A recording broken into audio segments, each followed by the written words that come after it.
Bienvenue sur DMG TV, les histoires mystiques. Tu es nouveau sur la chaîne, n'oublie pas de t'abonner, de laisser un commentaire, de liker et de partager. Tu vas raconter une histoire et un numéro à l'écran sur le plus 237 655 81 90 17. Envoie ton histoire et on va jouer sur YouTube, Facebook et TikTok. On poste plusieurs histoires tous les jours sur YouTube, la chaîne c'est DMG TV. On a aussi une deuxième chaîne YouTube, on poste tous les 14 heures. La chaîne c'est DMG TV, histoire mystique exclusive. On a une chaîne Facebook DMG TV et TikTok DMG TV. D'ailleurs, les directs c'est sur TikTok les mercredis et vendredis à 20h00 heure du Cameroun. Donc, je t'invite à t'abonner sur toutes nos plateformes pour ne pas manquer les vidéos qu'on poste avec des histoires mystiques. Voilà, donc on va écouter aujourd'hui des histoires mystiques. S'il vous plaît, laissez un like. Ce qu'on fait, c'est pour sensibiliser. Et donc, première histoire. Alors, une autre histoire encore par rapport à mon appartement. J'avais oublié celle-là, qui est la plus intéressante. C'était pendant la Pâque en fait, donc à un moment donné, après la messe, il y a le père qui fait une annonce en disant, bon, pour ceux qui veulent bien bénir leur maison, il n'y a pas de souci, venez me contacter, je passerai bénir vos maisons. Et comme je vous ai dit, je n'avais jamais béni la maison, je me suis dit, tiens, c'est la bonne occasion, parce qu'avec tout ce que j'avais vécu, ce serait pas mal. Et j'avais tellement hébergé des personnes chez moi qui faisaient des allers-retours, donc chacun amenait son potentiel vibratoire, donc allez-y voir. Et écoute, je vais voir le prêtre à la fin. Je dis, bah ouais, monsieur, mon père, moi j'aimerais bien bénir ma maison. Donc on prend rendez-vous. Et c'était en fait l'avant-veille des vacances de Pâques. C'était un vendredi, je me rappelle. À l'époque, j'étais formatrice dans une structure. Et je devais finir à midi. On s'est donné rendez-vous à, je crois, 14h, 13h30. Parce que lui, il avait appris une autre messe et tout. Je me dis, non, mais il faut être à l'heure parce que j'ai la messe juste à 14h et tout. Je lui dis, ok, il n'y a pas de souci. Mais comme par hasard, ce jour-là, les étudiants ne voulaient pas me lâcher. Ils me posaient tellement de questions alors que d'habitude on finissait à 11h45. Mais là, jusqu'à 12h30, je me suis dit, mince, là, le quart que je dois prendre, je l'ai déjà raté. Ah, ça va être chaud. J'ai dit, bon, Seigneur, c'est toi-même qui vois. Tu vois que je veux bien faire bénir la maison. En tout cas, que ta volonté soit faite. C'est comme ça, quand je marche, je tombe sur deux de mes étudiants qui étaient dans une autre section de formation, parce que ceux que j'avais eu en formation, c'était une autre section, et puis là, c'est d'autres. Puis il me dit, ah, madame, et tout, comment vous allez? Je dis, ah, vous allez bien, et vous, oui. Il dit, vous allez où? Je dis, non, en fait, je rentre et tout. Mais il dit, mais on peut vous déposer? J'ai dit, mais vous avez cours tout à l'heure, là, vous avez cours. Il dit, non, c'est pas grave. Nous, on peut vous déposer, comme si vraiment c'était des anges que Dieu avait envoyés. Ils me disent, mais non, nous, ça ne nous dérange pas. Nous, on préfère vous déposer. Dites-nous, on doit vous déposer. Il n'y a pas de souci, on vous dépose. Je dis, mais vous avez cours. Il dit ça de nous. On préfère vous déposer que de faire le cours. Le cours, on le connaît, c'est pas intéressant. Mais vous, on sent que vous avez besoin. Il faudrait qu'on vous dépose. J'ai dit, mon Dieu. Parce que moi, je me suis dit, c'était mort. Je ne devais pas arriver à l'heure et tout ça. Et c'est sûr que la bénédiction ne devait pas se faire. Mais quand Dieu a décidé quelque chose pour vous, quels que soient les obstacles, il saura toujours... même les ennemis vont vous mettre le tapis rouge. Vont vous dérouler le tapis rouge. Il fera de vos obstacles, en fait, des bénédictions. Donc, les jeunes me prennent et tout dans leur voiture. Et puis, je leur dis, non, mais c'est pas grave, déposez-moi au pôle multiservice, comme ça, je prendrai. Et ils me disent, mais non, on veut vous déposer, vous voulez aller, dites-nous. J'ai dit, ok. Du coup, je dis, bon, je m'en vais à telle adresse. Et tu dis, on vous dépose jusqu'à l'adresse. Je dis, waouh. Ils montent avec moi et tout. Et puis là, comme par hasard, les mecs, ils me parlent de spiritualité. Je lisais un livre à l'époque, c'est Conversation avec Dieu. Ils me disent, mais madame, on sait que vous le lisez. On sait, quand on vous voit, on sait. Je dis, mais... vous, à votre apparence, on ne dirait pas que vous lisez ce genre de livre. Oui, c'est les apparences qui trompent, madame, vous voyez, mais nous, on sait que vous êtes assez spirituel. J'ai dit, waouh. Ok, donc du coup, eux, ils me déposent et vraiment, le prêtre, il est arrivé vraiment 10 minutes juste après moi et tout. J'ai dit, mon Dieu, merci Seigneur, vraiment, tu as permis que ça se fasse. Donc, il vient, il bénit la maison, bénit très bien la maison et tout, sans problème. Donc, c'était un vendredi, je me rappellerai toujours. Bénit la maison sans souci et tout, il repart. Et puis moi, bon, la soirée et tout, je dors. Je vous jure, DMG, pendant que je dors, je me retrouve en fait comme si je donnais face à la porte de chez moi. Et là, je vois une grande lumière qui apparaît dans la maison. Cette grande lumière, c'est comme s'il y avait un rideau en fait. Et là, je sens des esprits, des fantômes qu'on chasse dans la maison. Et là, ils sont en train de me dire, pourquoi tu nous chasses d'ici? Pourquoi tu nous chasses? On était déjà bien. Pourquoi tu nous chasses? Pourquoi tu nous chasses? On était bien déjà ici. Pourquoi? Je vous jure que plein d'esprits mauvais, vraiment, qui sortaient, on les chassait, on les pourchassait. La lumière, là, les balançait, vraiment, c'était des coups de pied. Ils sortaient en courant. Pourquoi tu nous chasses? Pourquoi? Et moi, j'étais là, mais j'étais tellement tétanisée. Et là, il y a un dernier qui arrive, il était costaud, grand, géant. Il dit avec une voix vraiment, une voix vraiment rocailleuse, quoi. Oui, pourquoi tu me chasses et tout ça. On était déjà... Donc, il veut m'étrangler, en fait, il veut appuyer mon cou. Et c'est comme ça que moi, j'ai dit, au nom de Jésus, il est propulsé. Et c'est comme ça comment je vois le rideau La lumière qui s'éteint tout doucement, doucement, et le rideau s'éteint. Je me suis dit, waouh! Donc, quand la maison là était tellement envoûtée, tellement, non, c'était vraiment non, mais il y avait de ces esprits qui sortaient, c'est pas possible. Donc, pour vous dire que quand j'ai béni la maison, j'ai vu après comment dire, les retombées, quoi. J'ai vu vraiment, euh, euh, c'était, non, c'était inimaginable. Parce qu'avec tout ce que j'avais vécu, et à partir du moment où j'ai béni la maison, ça avait changé l'atmosphère. Ça avait changé les choses commençaient à se débloquer. Je vous jure, il faut vraiment bénir nos maisons. C'est important. Bénissez vos maisons. Même si vous avez déjà fait la bénédiction au départ, au moins dans l'année, essayez encore de bénir toujours. Vraiment pour renouveler les bénédictions. Donc, c'était un peu ça mon histoire par rapport toujours à mon appartement dans lequel j'étais. Alors, je vous souhaite encore de belles fêtes de fin d'année. Merci à toi, DMG. Merci à toute la communauté. Likez, partagez. Merci beaucoup pour l'histoire. Maintenant, on passe à la deuxième histoire. Bonjour DMG, bonjour la communauté DMG. Bon, je vais raconter une histoire que nous avons vécue, disons. C'était ma soeur, l'histoire de ma soeur. Donc, c'est ma deuxième fois de raconter. Donc, nous avons aménagé dans une nouvelle maison. Et quand nous avons aménagé, 2 mois après, je crois, nous étions assis sur la véranda. Moi, j'étais en train de manipuler le téléphone. Il y avait ma soeur, ma petite soeur, et la fille de ma voisine. Nous étions à 3 sur la véranda, en train de causer. Moi, j'avais la tête baissée sur l'écran de mon téléphone.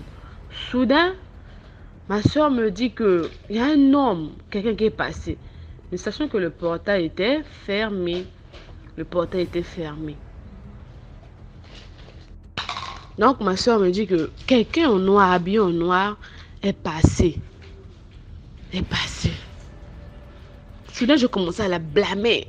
J'avoue que j'avais eu un peu peur. Je commençais à la blâmer. Quitte là, comment se fait-il que tu vas voir quelqu'un en noir, le portail est fermé? Hein? Si quelqu'un est passé, on devait tous le voir. Et la fille de ma copine me dit également que oui, moi aussi j'ai vu la personne. J'ai eu des doutes. Comment se fait-il?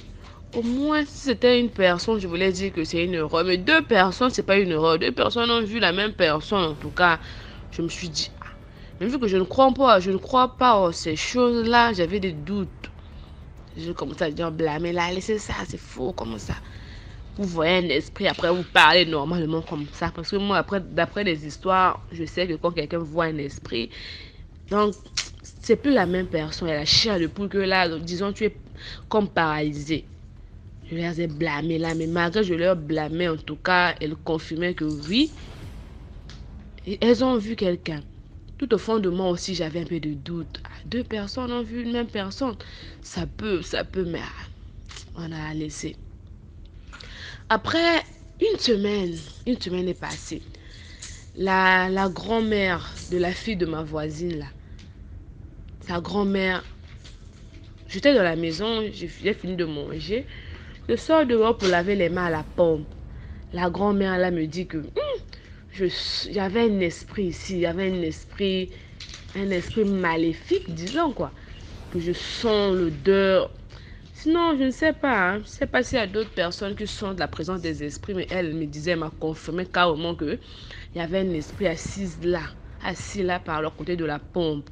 En tout cas, j'ai eu peur. J'ai eu peur, il y avait un esprit ici. J'ai senti l'odeur, la présence d'un esprit. J'ai dit, ah bon, maman est-elle? C'est vrai? Elle m'a dit oui. En tout cas, j'avais eu peur. Quand maman est venue, j'ai raconté à maman. Maman aussi ne croyait pas. Elle aussi, elle avait un peu peur et tout, moi aussi. Mais je ne faisais pas montrer ma peur, vu que je ne crois pas trop en ces choses. Après, moi, je n'habitais pas chez maman. J'étais juste venue passer quelques jours. Après, je suis repartie chez moi. Donc, je ne sais pas réellement si ce que les filles ont vu, c'était un esprit. Et pour l'odeur, pour la présence de l'esprit, je ne sais pas si la maman là disait la vérité. Donc, je ne sais pas. Donc, c'était tout pour l'histoire. Merci beaucoup, DMG. Merci beaucoup pour l'histoire. Maintenant, on passe à la troisième histoire. Commentez, likez, partagez. Bonjour DMG, bonjour à la communauté. Ça fait déjà un bail trop chargé avec les activités de la vie là. Mais bon, j'espère que vous allez bien. La santé surtout parce que c'est le plus important. Moi, j'ai une autre histoire que je souhaiterais partager. J'y pense depuis un moment. C'est l'histoire d'un ami, paix à son âme,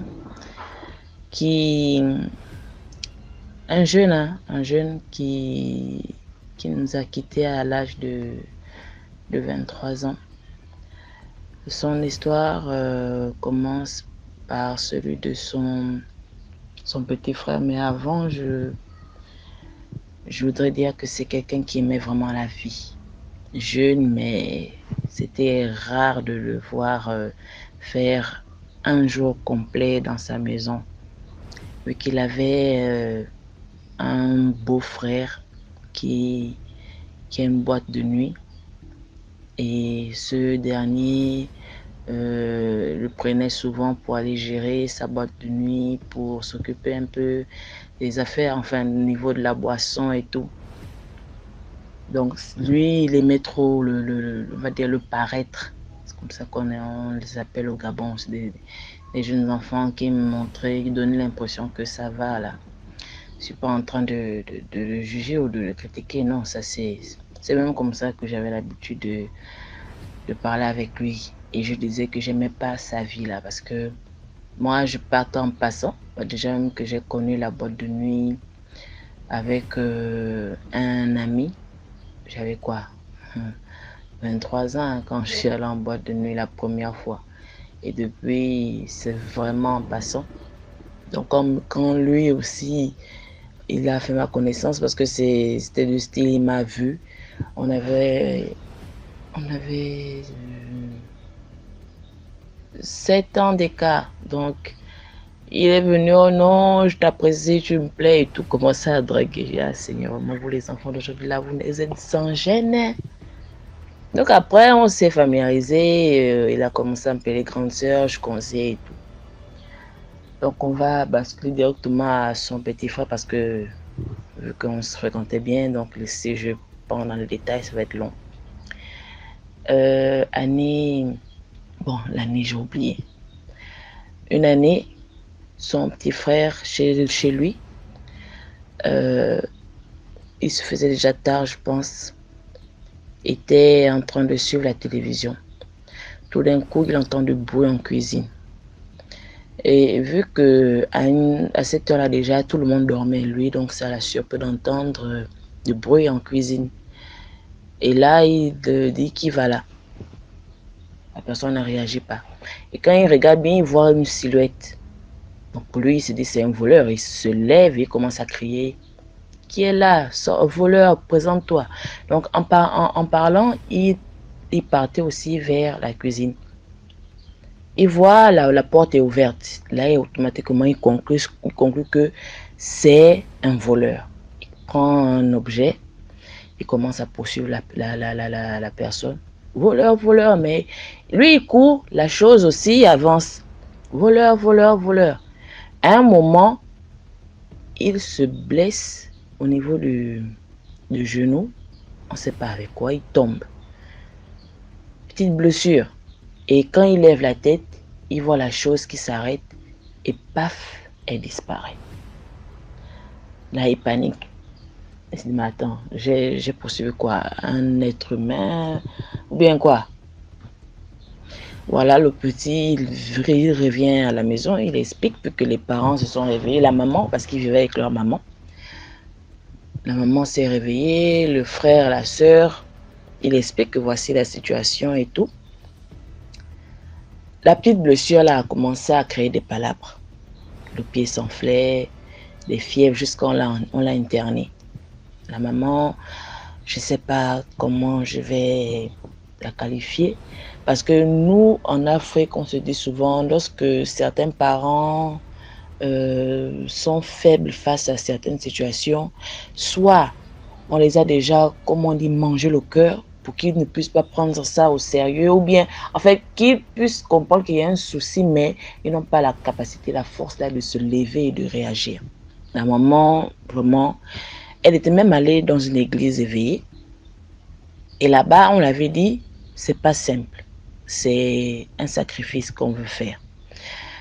Et comme on avait déjà dit à l'hôpital que la petite blessure là est en train de s'aggraver parce qu'elle pourrit à l'intérieur, on va amputer le pied de l'enfant. Si tu emmènes l'enfant au bloc, l'enfant va mourir. À l'église, on avait déjà dit ça à la dame, que n'emmène pas l'enfant au bloc. Emmène-le à l'église, on va travailler dessus, on va faire dans l'indigénat. Elle n'a pas écouté. Elle a emmené l'enfant au bloc. Il n'avait même pas encore commencé que les gens sont sortis de la salle pour dire non, nous sommes désolés, mais le petit est mort. Ah, voici comment toute la ville est en deuil parce que le petit, il avait quoi, pouvait avoir 17, 18 ans. Donc, l'école, on est allé informer, toute la ville était en deuil. Moi, je n'étais pas allée au décès de son petit frère parce que je n'étais pas informée, vu que à ce moment-là, lui et moi aussi, on ne se voyait plus trop, comme j'étais trop chargée dans le travail. Donc, c'est comme ça. Une fois, je le vois en ville, mais je vois que le petit a changé. Il est devenu... C'était quelqu'un de fort. Hein. Il avait vraiment... Il n'était pas gros, il était vraiment musclé, avec la bonne taille. Je vois l'enfant maigri, il a noirci, il est pâle. Je l'ai vu à distance. Après, je l'ai écrit un peu plus tard pour dire, mais petit frère, je t'ai vu aujourd'hui, mais vraiment, tu ne ressemblais pas à grand-chose. Qu'est-ce qui se passe? Oh non, je sors d'un décès, vraiment, j'ai parlé au petit frère. Je dis, mais comment tu as eu ça? Et puis moi, tu ne m'as pas informé, désolé, j'étais un peu dans le traumatisme. Il dit, ok, d'accord, en tout cas, comme tu connais le travail, passe me voir et puis on va en discuter, mais vraiment, les condoléances. Il a laissé encore passer, je crois, une semaine. Quand je le revois en ville, je dis, mais comment tu vas? Je dis, oui, ça. Il me dit, ça va bien. Et bon, je suis là, je gère. Ah, mais je te sens vraiment pâle. Ce jour, en fait, quand je repense à ça, je me rappelle que quand je l'avais vu, il y avait comme un mot, c'est-à-dire genre, qui était passé dans ma tête en quelques secondes, la mort. Quand j'ai regardé son visage, ce mot-là est juste passé dans ma tête comme ça, la mort. Mais j'avais pas sur le coup, moi je me suis dit peut-être que c'était à cause de la perte de son petit frère, mais j'avais pas compris là à l'instant T que ça m'avertissait. Je l'ai vu, on a discuté, on parlait. Après, il me dit, en tout cas, ils ont réussi à avoir mon petit frère, mais moi, ils ne mourront pas. Je dis, qu'est-ce que ça veut dire? Oh non, parce que ce n'était pas normal. C'est là, maintenant, il m'explique l'histoire, comme ça s'est passé, de la même manière que je vous ai expliqué là. Je dis, ah, mais si toi-même tu reconnais que c'est pas normal, ces choses-là, la manière dont tu le dis, c'est que tu vis certaines choses, que peut-être tu ne m'expliques pas à la longue. Mais si tu sais que c'est ça, fais tout pour que ça n'arrive pas. Parce que pendant que toi, tu es là à dire non, tout peut-être dans la blague, celui-là, ou en tout cas, l'ennemi, il sait ce qu'il veut. Et quand il aura l'occasion, il va te gagner. On s'est lâché, on a continué. Il est venu une fois au travail. J'étais avec la collègue, on était en train d'apprêter la fin de l'année. Il vient, il veille un peu et tout.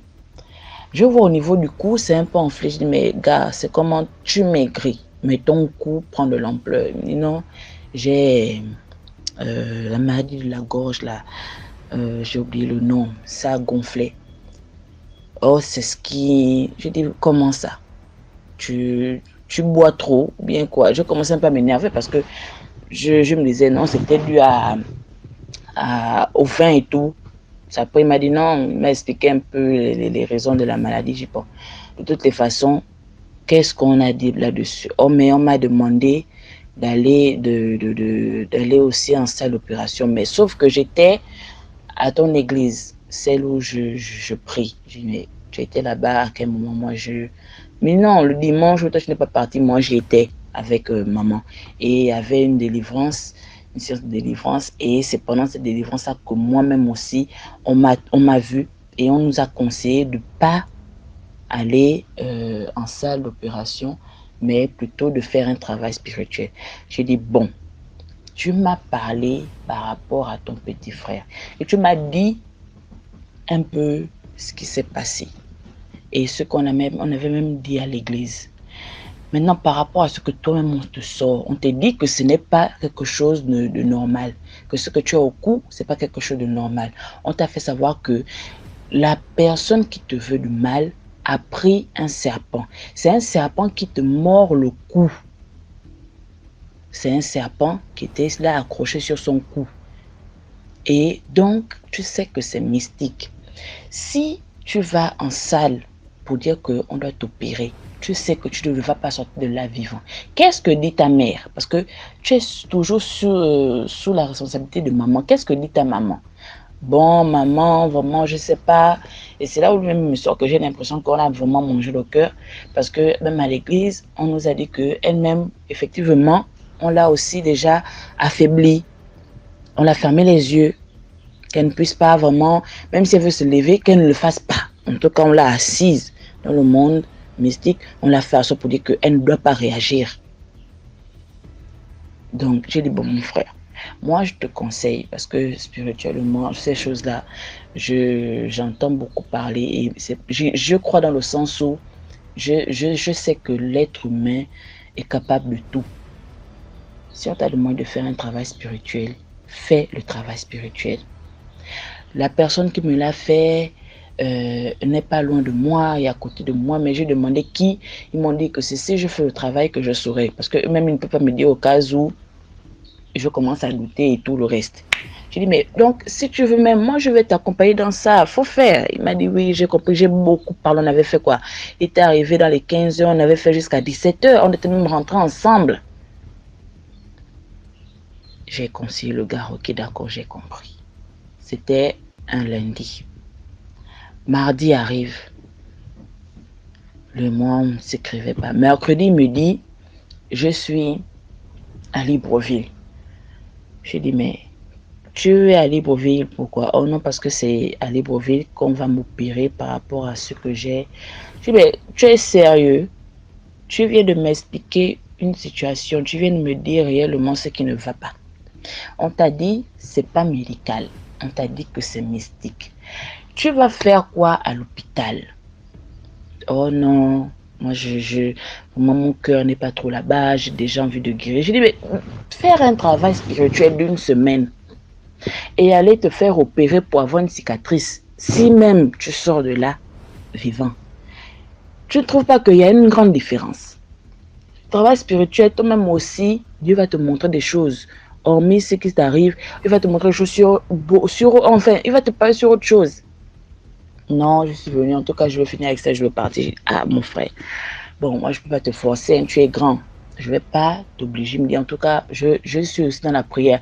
Mais entre-temps, quand il était ici, malgré tout ce qu'on avait déjà donné comme conseil, il continuait à fréquenter la nuit, il continuait à sortir, il continuait à aller dans cette boîte de nuit-là, à fréquenter le monsieur. Et il t'a passé le mercredi. On avait discuté le mercredi. Le jeudi, on ne se parlait pas, mais je voyais un peu des posts, comme c'est quelqu'un aussi qui aimait trop ces choses-là sur Facebook, sur WhatsApp. Et là, excusez-moi, on était à, je pense, vendredi, il me dit, je me sens pas bien. Et comment ça, tu te sens pas bien? Non, vraiment, j'étouffe davantage. Quand j'ai fait l'appel vidéo, je vois le gars est pâle, vraiment, il avait un visage. Je dois préciser que pendant qu'on était, il venait me voir, vraiment, son visage ressemblait à un palabre, mais je n'étais pas encore vraiment sûre de ce que je voyais. Comme on dit, il y a des avertissements. Pour des gens qui se connaissent, automatiquement, ils vont dire non, attention. Mais pour ceux-là qui voient, mais n'ont pas vraiment la certitude, il faut négliger. Il me dit, je me sens pas bien, j'étouffe et tout, je fais des fièvres, ça ne va pas. Je dis, ah papa, bon, il faut prier. En tout cas, comme tu m'as donné l'information, moi aussi, je vais prier de mon côté. Le samedi arrive. Le dimanche arrive, j'ai pas de ses nouvelles. Lundi, le dimanche dans la nuit, mon cœur, toute la nuit, je suis là, pensive. Je pense à l'enfant. Mais qu'est-ce qui se passe? C'est comment? Lundi, je vais au travail. Mais mon cœur est là, c'est agité sur lui. Mais maintenant, va sur WhatsApp, même écrire ou bien appelle-le. Non, je n'avais pas eu cette idée-là, mais je pensais à l'enfant. Je rentre du travail le soir. Là, je dis, bon, je vais quand même l'écrire sur WhatsApp. J'écris sur WhatsApp, il ne répond pas. Il est connecté, mais ça montre juste les 2 barres sans le bleu, genre vu, mais il n'a pas lu. Je me dis, bon, peut-être il est occupé. Je vais sur Messenger, je vois il est connecté, j'écris aussi là-bas. C'est comment tu es en ligne, mais tu m'ignores. Toujours aussi pâle comme tu me dis là, c'est comment ça ne va vraiment pas. Qu'est-ce qui se passe? Explique-moi. Je quitte Messenger, je vais sur Facebook. Je commence à pager, je page. Je vois sa photo. En haut, on pleure. Oh, c'est bizarre. Mon cœur là, bam. Je dis non, c'est faux, c'est une blague. J'entre dans sa page. Je page. Je vois encore RIP, bro, comment tu peux nous faire ça, etc. J'ai crié. Mais après, j'ai vu ça comme une blague. Non, jamais. Moi, je retourne d'abord sur Messenger. Vu qu'il était en ligne, comment tu vas me dire RIP à quelqu'un que moi, je vois connecté? Est-ce que c'est normal? Je vais en ligne, je vais sur Messenger, je dis, attends, couillon, c'est quoi ton souci? Toi, déjà, comme il avait, je pense même, 1 an avant, hein, il avait fait ce genre de post-là. Oh, je suis mort. Oh, je vous annonce là, le décès de tête. En fait, lui-même, sur sa propre photo, il avait fait ça, qu'il est mort. Donc, nous, on était venus là, on vraiment pleurait. Après, il vient écrire en bas, vous souhaitez le malheur de qui je suis en vie. Donc, on s'était énervé contre lui. Donc, quand j'ai encore vu ça, je me suis dit, le gars là, vraiment, il s'amuse avec la vie. Attends, là où on est vécu une fois là, il est sérieux. Donc, je suis allé là-bas sur Messenger, je te jure que DMG, j'ai pété le câble avec lui. J'ai dit, mais toi là, tu as quel problème? 23 ans quand même, c'est pas petite chose. Tu es une grande personne, essaie de te comporter parce que même si tu es immature, mais quand même, il y a des choses qu'on ne doit pas faire. Et puis quand tu fais ça, quelqu'un est tensionnaire, quelqu'un est fragile. Voilà comment la personne chute parce que tu as porté une blague un peu bizarre. Est-ce que c'est normal? Le gars ne me répond pas. J'écris, il ne me répond pas. J'appelle. La personne raccroche. Oh, non, là tu mens. Là où je bascule, je vais du côté d'un ami aussi avec qui il parlait beaucoup. J'écris, je dis, mais attends, bonjour, voici, moi je vois des choses sur Facebook en me disant que tel est mort. Est-ce que c'est normal? Ton petit là, est-ce qu'il a un problème? Il faut parler avec lui parce que moi je trouve pas ça normal. Le gars vient, il pleure. Il me dit non, c'est sérieux. Le gars est mort. Je dis, comment ça? Tu me racontes quoi, papa? J'ai crié dans toute la maison le jour-là. J'étais scandalisée. Mais comment est-ce que tu me sors ça alors que moi je sais que... Non, tu peux pas me dire ça. Oh, il est allé finalement au bloc. Mais là-bas, niet. Ça lâchait prise. Non, j'étais devenue... Je te dis que je t'avais passé un lundi traumatisant. J'étais perdue. Dans les larmes. Mon fils m'a demandé, maman, tu pleures quoi? Je dis, ah, excuse-moi papa, mais il y a quelqu'un qui est parti au ciel, un ami à moi, comme il ne connaissait pas le nom, mais il connaissait la personne, je voulais pas aussi montrer la photo, je me suis dit, c'est un ami à moi qui est parti au ciel. Donc il a essayé un peu de me consoler, mais tout petit, il va comprendre quoi. Il est allé avec ses petits frères et tout le reste. Il m'a laissé. J'étais là vraiment déboussolée, triste. J'entends maintenant de partout dans la ville et là, j'ai commencé à vraiment sentir que c'était fort. C'est là où on a eu à faire le programme pour les funérailles et tout. Le jour, parce que c'est long, je vais basculer, le jour où son corps devait arriver, le père maintenant arrive. Et quand il arrive avec sa famille, il vient avec un régime de bananes et une bouteille d'huile rouge pour dire vous avez tué le premier. Je me suis tue. C'est pas que j'ai accepté, mais je me suis tue. Vous ne vous êtes pas limité au premier. Vous avez également pris mon deuxième. Donc, sur mes 3 enfants, parce que le monsieur et la dame avaient 2 fils et une fille. Vous m'avez pris mes 2 héritiers. Et donc, à quoi la suite? Comme vous avez fait ça, voici le corps, nous sommes arrivés avec le corps. Le corps là on ne va pas l'installer pour dire qu'on va pleurer sur ce corps. Non, vous allez préparer le corps là et manger. Vu que apparemment vous êtes maintenant des cannibales, vous allez manger ça. Ça t'a fait un tapage de taille.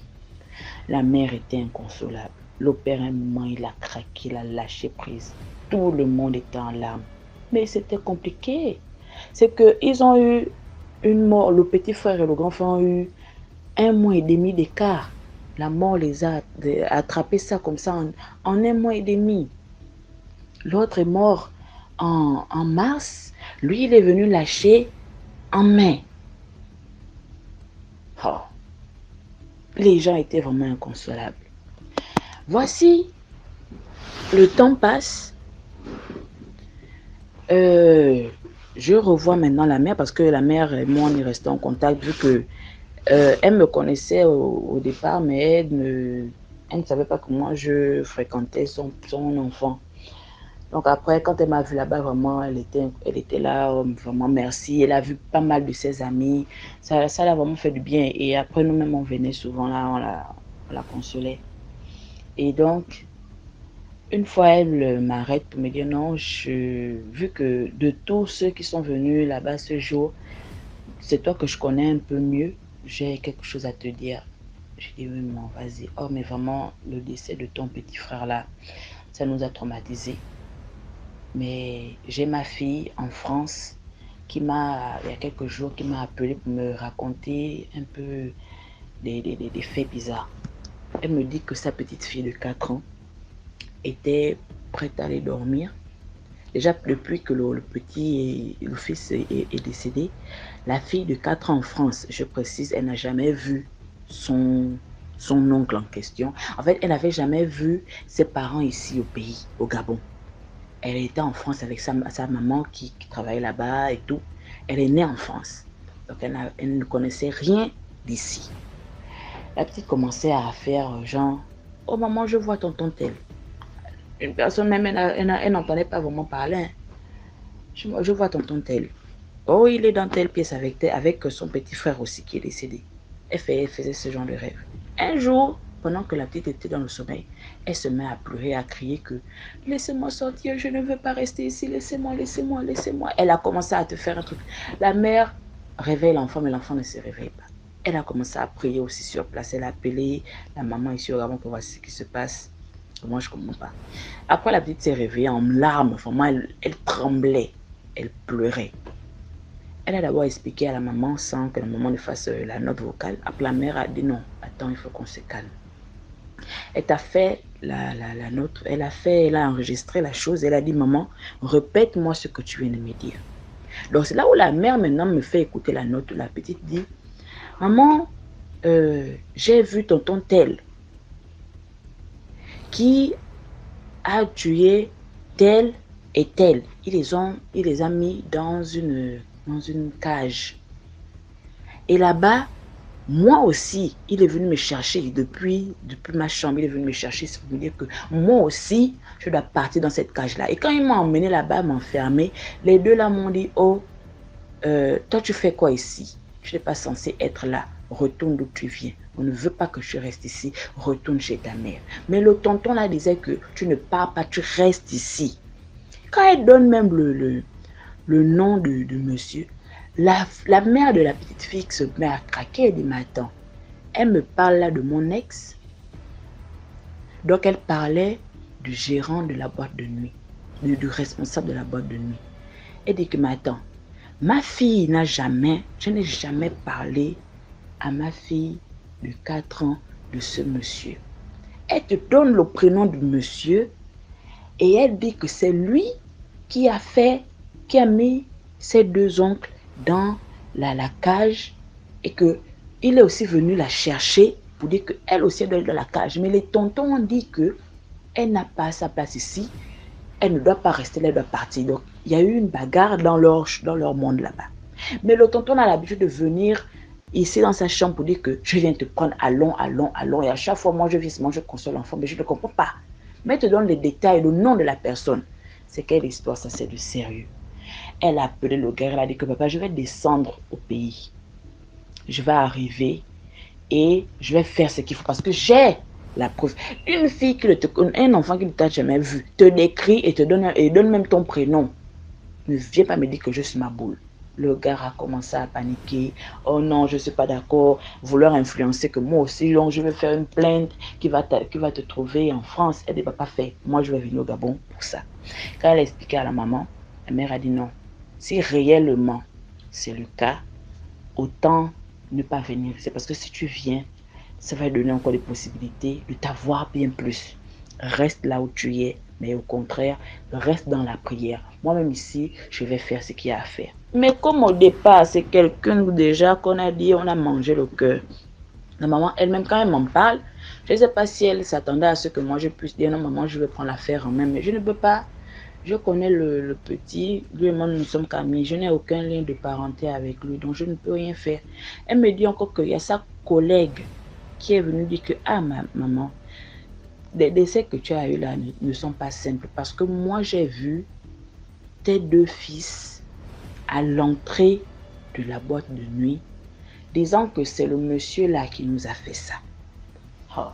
J'ai dit, maman, mais quand tu en parles, moi-même aussi j'ai fait le songe où le petit est venu me dire, je suis venu te chercher à Long. Il m'a tendu la main avec un sourire. Je suis venu te chercher à Long. À un moment, je voulais me lever pour dire que je viens avec toi. Mais après, dans le rêve aussi, on me dit, mais il est mort, tu vas où? C'est là où j'ai dit, non, papa, je ne peux pas te suivre. Pourquoi tu dis ça? Allons, s'il te plaît, ne reste pas ici, viens avec moi, je veux parler ce jour. Non, je ne peux pas te suivre. Mon fils a besoin de moi, je ne peux pas venir avec moi. Dans le rêve, je parlais comme s'il pleurait. Je n'ai pas vu, mais après mon pasteur est venu aussi dans le rêve pour dire, laisse-la, pars seule. Donc on essayait le moins un peu de parler de ça. Il m'a dit, avant moi avec la situation, je ne sais pas, lui aussi il est en train de nous influencer et tout. J'ai dit, maman, les choses mystiques se traitent aussi dans les tribunaux. Si la petite fille peut parler, peut répéter ce qu'elle a dit, on va peut-être la tester plusieurs fois, mais si elle insiste sur ce qu'elle a dit à sa mère, cette affaire-là ne va pas rester tranquille. Mais jusqu'à présent, on en a parlé, ça n'a jamais abouti à quelque chose. On a enterré le gars depuis des années. Le responsable de la boîte de nuit est là, tranquille. Il a eu récemment un accident. Ça ne me regarde pas. En fait, ma petite histoire, c'était pour dire il faut vraiment faire attention. La confiance n'exclut pas la méfiance. Lui, il a fréquenté le monsieur parce que le monsieur apparemment était son ex-beau-frère. Il sortait avec sa grande sœur. Le monsieur l'a fait croire que c'était... il le prenait maintenant comme un petit frère. Mais malheureusement, il y avait un jeu derrière. C'était pendant la période du corona, hein, tout ça là. Voici un peu où nous en sommes. Une maman, aujourd'hui, elle se retrouve maintenant avec une seule fille. La fille là même, c'est l'église qui l'a calmée parce qu'à un moment, elle délirait déjà. Elle aussi a commencé vraiment à délirer fort. Le jour même de la mort de son frère, elle me dit, ne reste pas trop ici. Déjà, moi, il est venu me dire que je n'ai même pas intérêt à venir voir son visage. Je n'ai qu'à rester loin de lui. Parce qu'il y a beaucoup de choses qui sont en train de se passer en ce moment même là où mon corps est installé là. Il y a des choses qui se passent. Toi, reste à l'écart de tout ça là. Ne t'approche pas de moi parce que si je t'approche, tu vas nous suivre. Elle m'a parlé de beaucoup de choses. Moi, il faut faire attention. L'être humain est bizarre. L'être humain est bizarre. Les Rosicruciens du moment là, ce sont leurs propres parents qui tuent. Donc toi qui es ami ou bien qui est beau-frère, on ne va pas te prendre pourquoi. Ce n'est pas seulement dans la famille. Hein. Même quelqu'un qui ne te connaît pas en passant seulement, il dit non, il a besoin d'une vie pour son sacrifice, il te prend et puis il part. Donc vraiment, faisons attention. Merci beaucoup DMG pour ce que tu fais pour nous. Et la famille, comme d'habitude. Partagez, likez et surtout commentez. Bisous, bisous. Merci beaucoup pour l'histoire. Maintenant, on passe à la quatrième histoire. Bonjour ou bonsoir DMG TV, selon l'heure à laquelle cet audio va passer. Bonjour à la famille DMG. Alors, je vous suis depuis pratiquement 1 an et par rapport à une histoire que j'ai écoutée, ça m'a rappelé un fait que j'avais vécu moi-même. Déjà, je suis gabonaise, résidant à Libreville. Alors, lorsque j'étais en classe de terminale, voilà, il y avait une jeune fille dans ma salle de classe. Et à chaque fois, tout le temps, elle passait son temps à se mirer. Elle avait un petit miroir. Vraiment, à l'époque, il y a certaines femmes qui vont se retrouver. On prenait le miroir des... Quand un fond de teint terminait, on prenait les miroirs là et tout pour s'en servir, pour se mirer, pour se remaquiller et tout. Donc, elle avait un miroir un peu de ce genre-là. C'est-à-dire, même pendant que le professeur nous dictait le cours, elle est assise et le miroir est placé entre ses jambes, c'est-à-dire dans la jupe et entre ses jambes. Elle est là, elle écrit et tout et tout. À un moment, elle s'arrête, elle se mire, elle se regarde. Mais fait étrange, à chaque fois qu'on sonnait la fin des cours et qu'on rentrait, elle s'arrangeait à prendre son miroir et à le déposer dans le casier d'une personne. Bon, je sais pas si pour sa part c'était calculé. Moi, je voyais ça comme, au départ, je voyais ça comme un geste anodin. Même si à la longue, ça finit par me faire tiquer, mais à chaque fois qu'on terminait les cours et qu'on devait rentrer, elle prenait son miroir et elle le déposait dans le casier de quelqu'un. Et le lendemain, quand on revenait en cours, la première chose qu'elle faisait quand elle arrivait, c'est de récupérer son miroir et elle se remettait à sa place. Mais avant tout, j'ai omis de préciser quelque chose. C'est-à-dire, il y avait un jeune garde dans ma classe, dans la salle de classe, dont je pense elle avait des sentiments. C'était un jeune gars métis. Au départ, il ne la calculait vraiment pas. C'était à la limite, on n'avait vraiment rien à foutre d'elle. Ça continuait comme ça. Toute la classe était informée parce qu'elle ne le cachait pas que le mec lui plaisait. Mais fait étrange, nous sommes allés en vacances de fin d'année, c'est-à-dire les vacances de décembre, nouvel an. En partant en vacances, c'était ce fait-là. Le gars ne la calculait pas. Mais étrangement, en revenant de congé, en revenant de vacances en janvier, fait étrange, on remarque que les deux sont coulés. Mais c'était quelque chose d'aberrant parce que le gars, c'était comme si la vapeur s'était inversée. Le gars la suivait comme un chien. Pour quelqu'un qui ne calculait pas une meuf, mais à la rentrée, le gars la suivait comme un chien. Il portait son sac.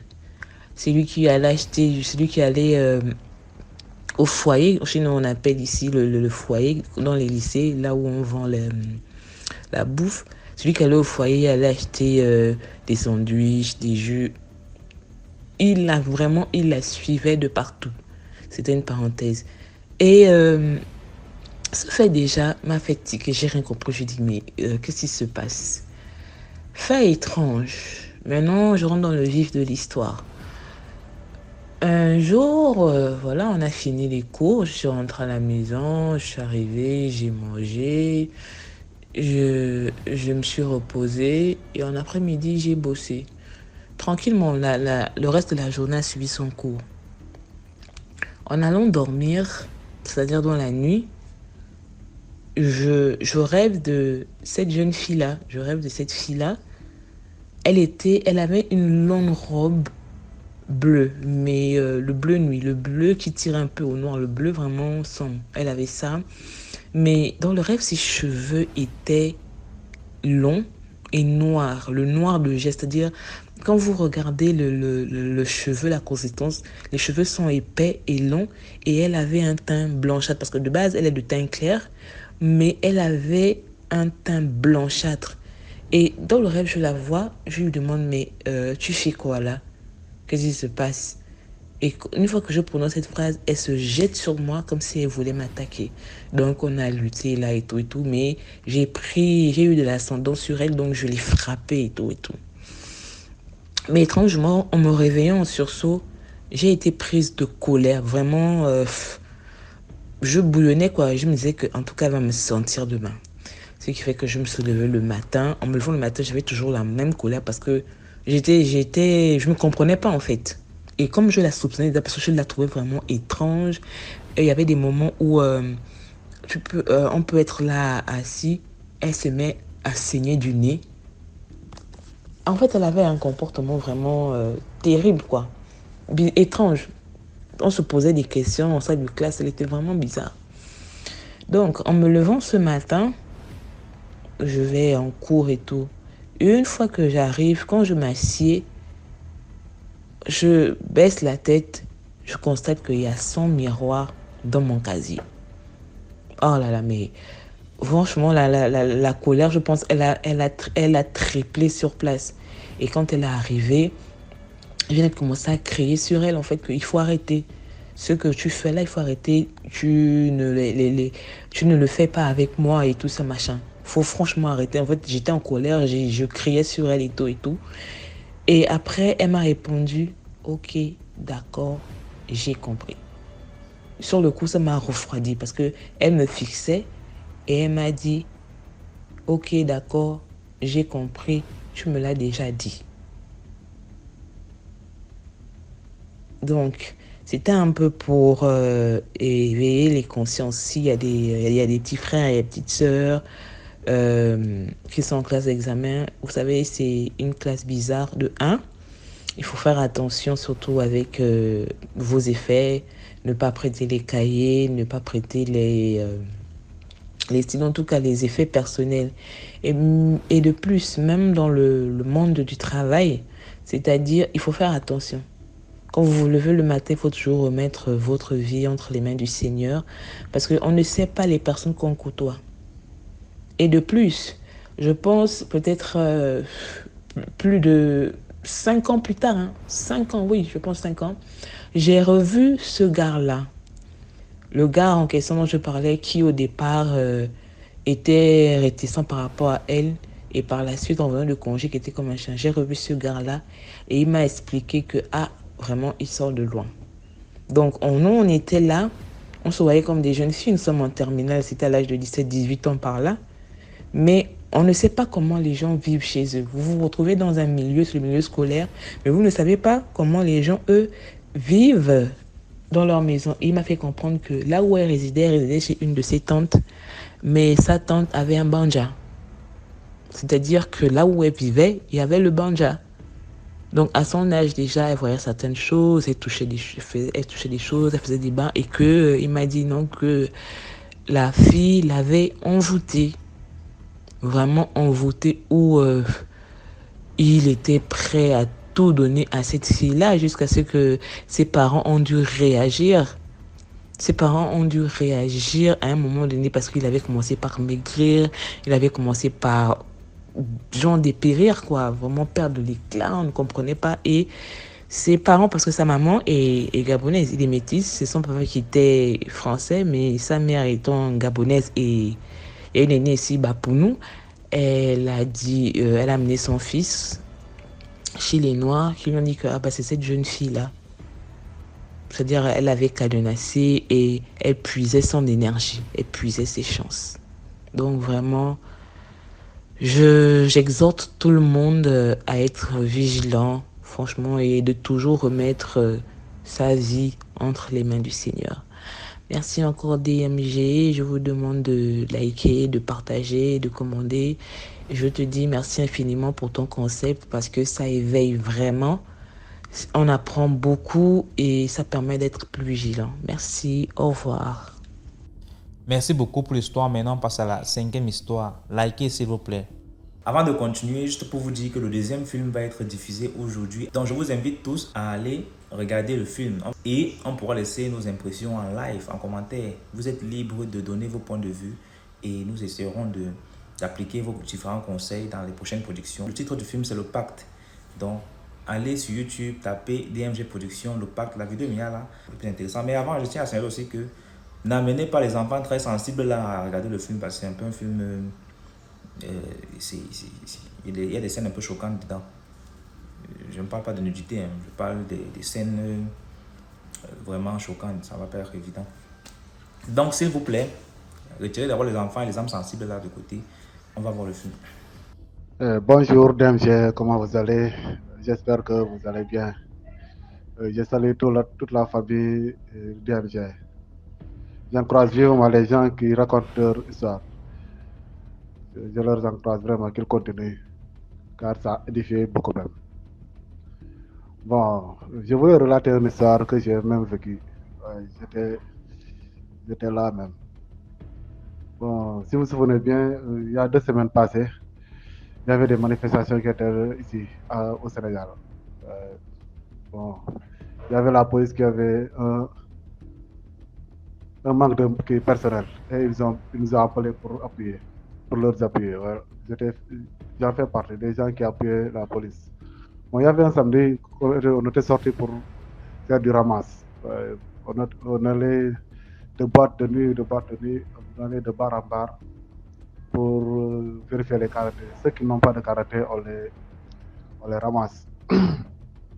Bon, ce qui me marque, moi, on était allé dans un bar. On était allé, avant d'entrer, on avait tout prévu. Parce que avant d'entrer, il y a des gens qui veulent échapper. Bon, on était venu en civil. Bon, je n'avais pas de carte parce que je ne fais pas partie de la police. Mais j'étais là pour appuyer, pour les aider. Voilà. Bon. Arrivé là-bas, bon, il y a d'autres qui sont rentrés. Mais le chef était aux alentours pour voir ceux qui vont échapper. Bon, juste auprès du bar même, il y avait un boutique. Il y avait un boutique. Juste, il y a un vieux qui sort. Le chef l'interpelle. Il a dit, où est ton père? C'est la police. Il a montré ses papiers. Bon, le vieux, pourtant, il était juste là pour acheter. Ce sont des médicaments domestiques. Il a dit, non, moi, j'habite ici, tout près. J'étais juste allé chercher des médicaments pour les musiques. Le voici même. Bon, le chef n'a pas voulu écouter. Il a dit, viens comme ça. On l'a fait arrêter. Il m'a dit, bon, il faut le surveiller avant qu'il parte. Le chef a rentré au bar. Ils ont vérifié. Mais en étant avec le vieux, je lui ai dit, bon, mais qu'est-ce qui se passe? Il m'a dit, non, bon, j'étais là-bas en train d'acheter quelque chose.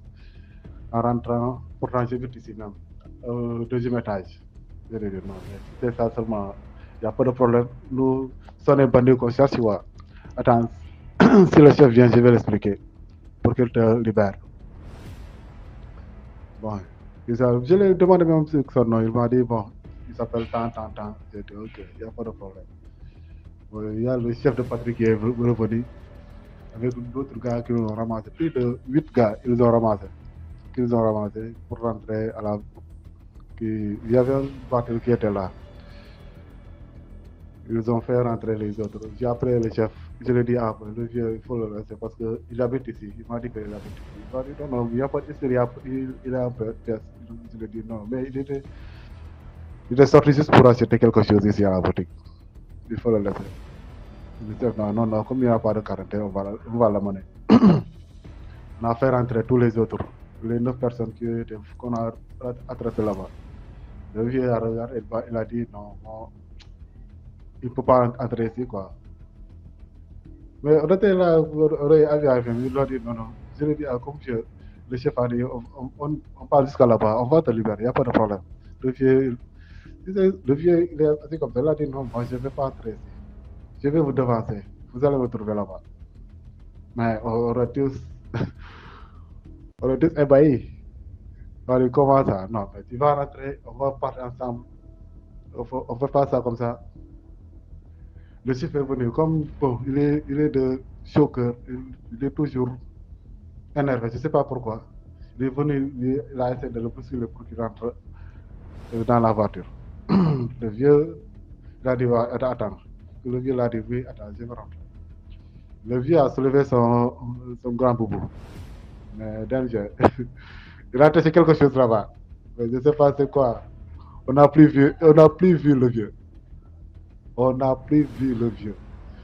On a beau chercher là-bas, on a tourné, on a contourné le voiture, on a recherché, on a demandé les gens, est-ce qu'ils n'ont pas vu le vieux? Il a dit non. Tout le monde, on était là dans nos yeux, il a disparu complètement. Le chef là, il n'y a pas de problème. On a non, non, il y a quelque chose. Est-ce qu'il y a quelqu'un qui l'a fait? C'est pour cela. Le chef, pourtant, il était là tout de suite, on ne l'a pas vu encore. Ok. Le chef a dit, ok, montez. DMG, même pas 2 minutes. Le vieux, il était déjà à la commissariat, à la poste de police. Il est déjà à la poste de police. Parce qu'à la poste de police, il y a d'autres personnes, il y a d'autres éléments qui restent là-bas pour surveiller la police aussi. Oui. Il est arrivé là-bas, il a demandé, il est parti voir un collègue là-bas. Il a dit, bon, appelez vos gars. Ils m'ont pris là-bas, mais je vais dire que je ne peux pas monter dans leur voiture parce que non pas se serrer, mais puis moi je suis vieux. Je ne peux pas m'accomplir là-bas. Il faut les appeler, dire-leur que je suis là, avec ma carte d'identité. Mais le chef de poste qui était là-bas même, il a comment ça? On t'a appelé? Toi, tu encore, tu viens jusqu'ici. Non, c'est pas qui. Le chef de poste qui était là-bas même, il a appelé le chef de patrouille qui était ici. On n'a pas encore démarré le vote pour repartir. Le chef de poste appelle le chef de patrouille qui était là. Bon, il a dit, il y a un vieux qui nous a dit que vous l'avez attrapé ici. Vous l'avez attrapé tout de suite, mais il est là. Comment on va faire? Mais le chef de patrouille, il a dit, quel vieux? Il a dit, non, il m'a dit que c'est vous qui l'avez. Vous êtes où actuellement? Il a détecté il a dit, non, je suis là dans une place. Le vieux a compris, voilà, c'est cette place-là, là-bas même. C'est là-bas qu'on m'a pris. Il a dit, bon, comme j'entends la conversation, je lui ai demandé son nom. Il a demandé son nom, mais c'est le même nom que le vieux m'a donné. Je lui ai dit, ben, c'est le vieux. Il était, bon, je ne sais pas comment il a fait. Je lui ai dit, c'est le vieux, c'est le même nom qu'il m'avait donné ici. Le chef de patrouille ne peut pas croire ça. Même moi-même, je ne peux pas croire ça. On a retourné. C'est comme ça qu'on a arrêté. On a arrêté de ramasser, on a retourné. Parce que ça fait des kilomètres, ça fait presque 6 kilomètres. Là, on était, là, la poste, ça fait presque 6 kilomètres. Reparti. Au poste de police. Reparti au poste de police. Arrivé là-bas, on a vu le vieux. Bien vrai, on a vu le vieux là. Voilà. Arrivé à la poste, on a vu le vieux bien installé, avec son gros chapelet et sa pièce d'identité même. Le chef de patrouille est venu. Il a demandé, mais comment tu as fait? On t'a cherché là-bas. Tu as fouillé. Non. Bon, c'est ce que Dieu m'a donné. J'ai utilisé. Parce que je vous ai dit que je ne peux pas rentrer dans la voiture. Il a dit, ouais, j'ai demandé où est votre chef? Le vrai commissaire même. Mais comme il était nuit, le commissaire n'était pas là-bas. Bon, pour calmer les choses, on a raconté la même chose au chef de poste qui était là-bas. On a raconté comment les choses ont déroulé pour demain. Pour le rapport, on a expliqué tout. Mais moi-même, parce que j'étais témoin, je vais dire que pourtant, j'avais dit de rester le vieux. Il n'a rien fait, il était juste allé chercher quelque chose pour rentrer. Il n'a même pas Parce qu'on a demandé les vidéos aussi là-bas. Est-ce que le vieux a une fois venu ici? Le vieux là ne rentre jamais ici. On était pour couronner, c'est un grand marabout après. Parce que c'est après qu'on l'a su. C'est un grand marabout ici au Sénégal. Qu'on avait pris comme ça. Et puis qu'il a. Mais c'est pour cela, les pouvoirs ne sont pas les mêmes. Hein. Les pouvoirs ne sont pas les mêmes. Et puis c'est là-bas qu'il a dit, parfois il faut faire attention. Bien vrai que vous faites votre travail. Mais si on vous explique quelque chose, il faut essayer de comprendre. Moi, je suis vieux, moi, je suis incapable de faire du tort. Moi, je suis actuellement invalide même. C'est vous qui devez comprendre que, bon, de telle sorte, si vous me demandez même d'aller vous montrer chez moi, je vais aller vous montrer ici que j'habite. Il y a mes enfants qui sont là, il y a ma femme qui est là. Mais vous n'avez pas fait ça. Vous voulez me montrer que vous avez la force. C'est ça. Et c'est pour ça que le vieux a dit, comme vous avez utilisé votre force, moi j'ai utilisé mon intelligence, ce que Dieu m'a donné. Parce qu'il a dit que, n'est-ce pas, c'est Dieu qui vous a fait ici, que vous êtes des précieux. Moi aussi, c'est Dieu qui m'a donné. Pour cela, vous avez utilisé votre force, votre compétence, ce que Dieu vous a donné. Moi aussi, j'ai utilisé ce que Dieu m'a donné. Voilà. Et puis, voici ma pièce. Vous m'avez demandé ma pièce. Voici ma pièce. Mais jusqu'à maintenant, on ne peut pas comprendre comment il a fait jusqu'à aller prendre sa pièce d'identité à la maison et retourner, aller jusqu'à la poste de police. C'est cet instant-là, même moi, jusqu'à maintenant, je ne peux pas comprendre. Je ne peux pas comprendre. Mais le vieux, il est fort. Oui, bon, ce que je peux dire, ce que je peux retirer là-bas comme conclusion, les vieilles personnes, surtout les vieux, il faut toujours respecter nos aînés. Il faut toujours respecter nos aînés, donner leur ce qui leur doit du respect. On doit toujours les respecter. Je crois que c'est ça le côté leçon. Ok, merci beaucoup. Merci beaucoup pour l'histoire. Maintenant, on passe à la 6e histoire. Coucou DMJ, bonsoir, comment tu vas? Ça fait vraiment un bail que je viens raconter sur ta plateforme. Ce soir, je vais raconter mon histoire. D'accord? Ça fait 1 an, j'avais fait un songe où on me disait de couper mes cheveux, que je dois couper mes cheveux. Il ne veut plus me voir avec les cheveux. C'est un homme qui m'a dit ça en rêve. Je me réveille quand ça, je dis, oh, c'est comment?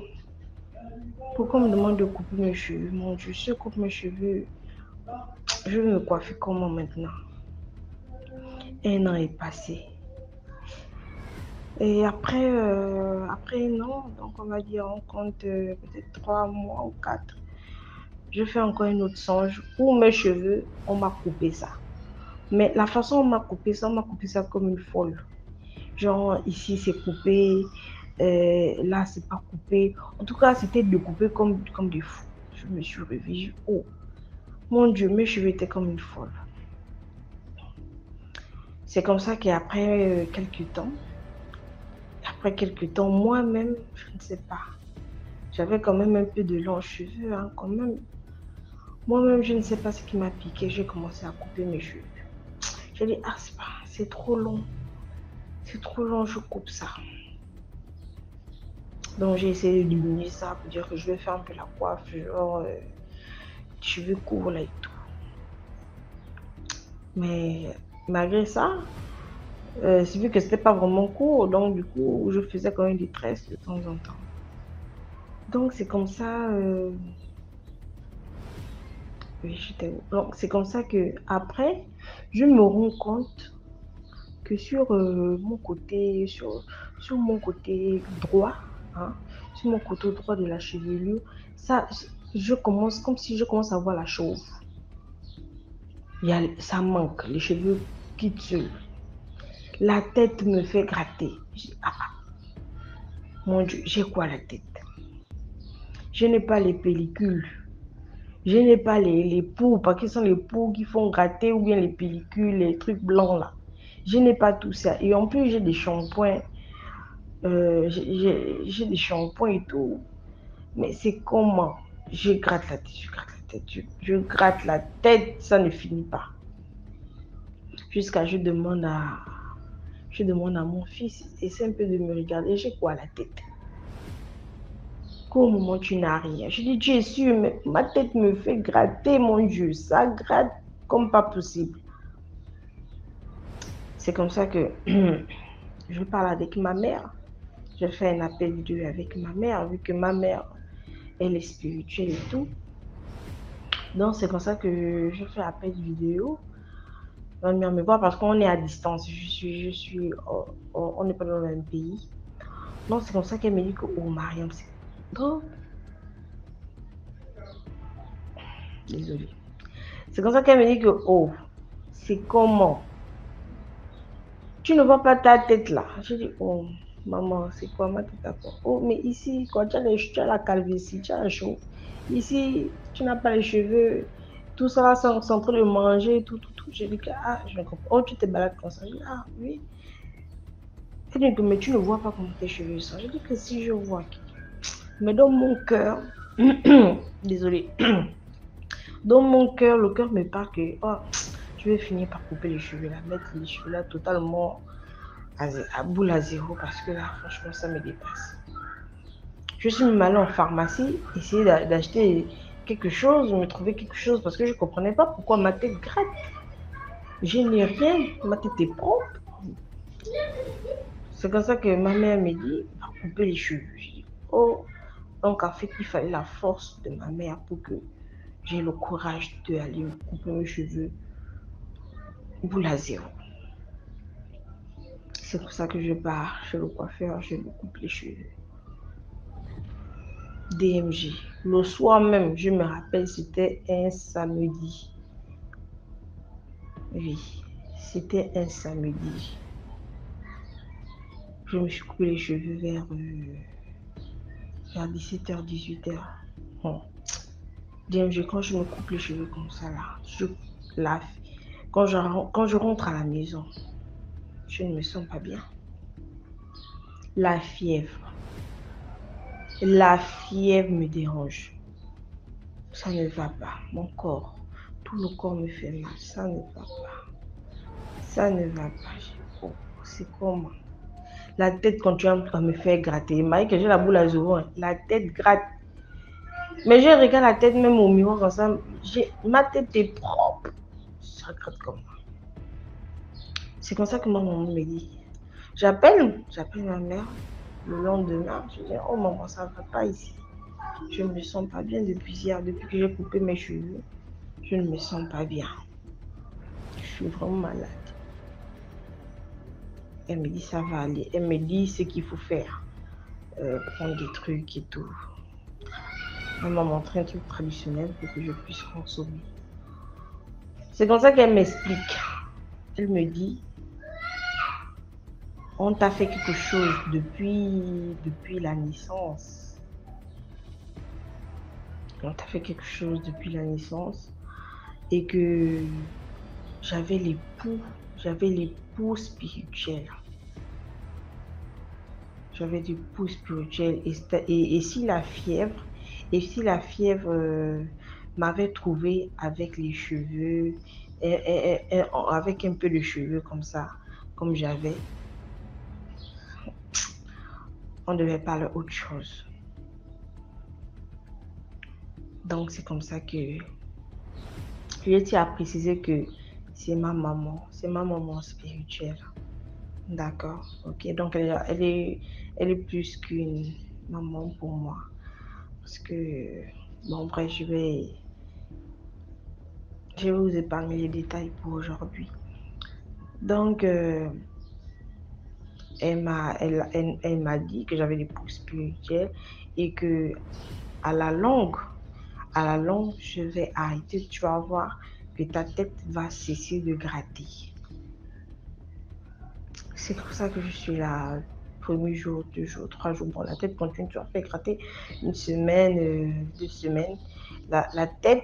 Ma tête commence à ne plus trop gratter. à ne plus trop gratter jusqu'à présent, en fait, parce que là, ça fait même pas un mois que j'ai coupé les cheveux. Donc, ça, ma tête ne gratte même plus. Ma tête qui grattait comme je ne sais pas, comme je souffrais comme si j'avais les poids à la tête, comme je vois les enfants qui se grattent la tête là. Ma tête ne gratte plus. Ma tête ne gratte plus. Les cheveux aussi ont commencé à repousser. Déjà, je tiens à préciser que mes cheveux ne poussaient pas aussi normalement. C'est comme si mes cheveux avaient le ratichisme. Ça ne poussait pas vraiment. Elle m'a précisé que mes cheveux, après là, mes cheveux vont vraiment pousser. J'aurai une très belle chevelure et tout ça. Donc, voilà, c'est ça mon histoire. Merci beaucoup de m'écouter. Likant, partageant et commentant. Merci. Voilà, c'est tout pour aujourd'hui. J'espère que vous avez aimé la vidéo d'aujourd'hui. Commentez, likez, partagez. Si Tom Schnezois a raconté, envoie ton histoire numéro à l'écran. On se prend demain pour une autre vidéo. Ciao.